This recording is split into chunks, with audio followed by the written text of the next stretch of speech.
and they just took a small cut. Okay. Sorry. Nomiku is one of those projects that crosses categories. It was also out of hacks here. It's a device that goes on your, it's a cooking device that allows you to do sous vide in the kitchen. Do you guys know what sous vide is? It's a way to cook meats and vegetable by putting it in a plastic bag and putting it in the water. He got it. It's actually pretty cool. You put meat in a plastic bag and you put it in the water and you heat the water up.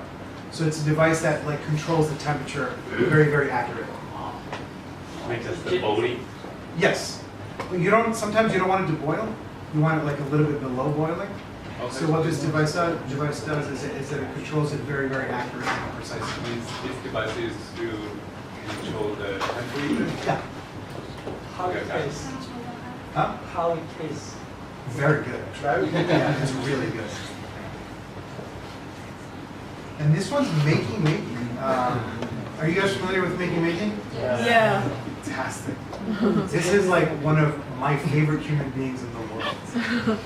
Because he looks at the world and he looks at everything and he basically wants to make everything really fun and very playful. And that's what the Makey does. It turns everything like a pastry into a keyboard. And if you've ever watched their video on our site, it's the simplest, easiest video you'll ever see.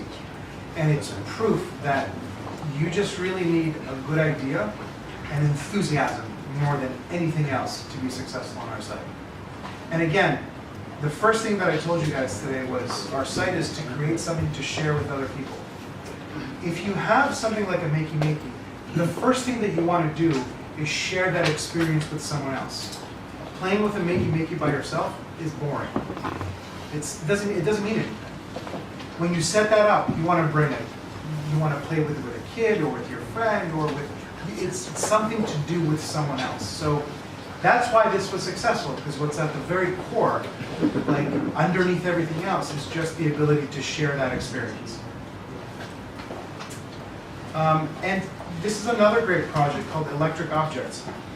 It's a display that shows art for your living room. So if you don't want to have just a poster or something static, it's a display that has digital art.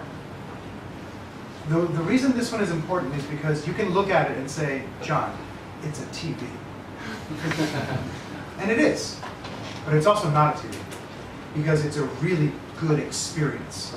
It's connected to an app on your phone, and new art shows up on your phone from artists, or you can choose to buy art for like $1 or $2, like like stickers or like emojis. But except that this time it's art that you can enjoy in your living room that might be like a little bit animated or have like really beautiful colors.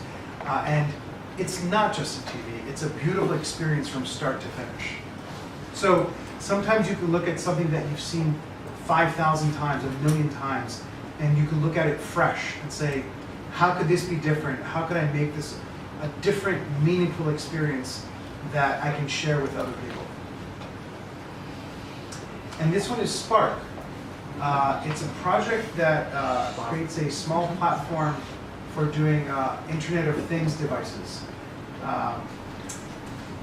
They did something really, really interesting. When they launched their campaign, this is actually really great for makers. If you wanted to make like a small device with sensors and install it somewhere and then have it connect through the cloud to your phone, you could do this in 5 minutes. What they did that was interesting was, after the campaign finished, they went to their backers. They had a few thousand backers. And they said, why did you back this? What are you going to do with this? And they started to understand that they had more professional engineers than they originally thought. Originally, they thought it would be just makers, just people doing their own little projects for fun. But when they talked to their backers and they asked them, who are you? What are you going to do with this? What do you do for a living? Where do you live?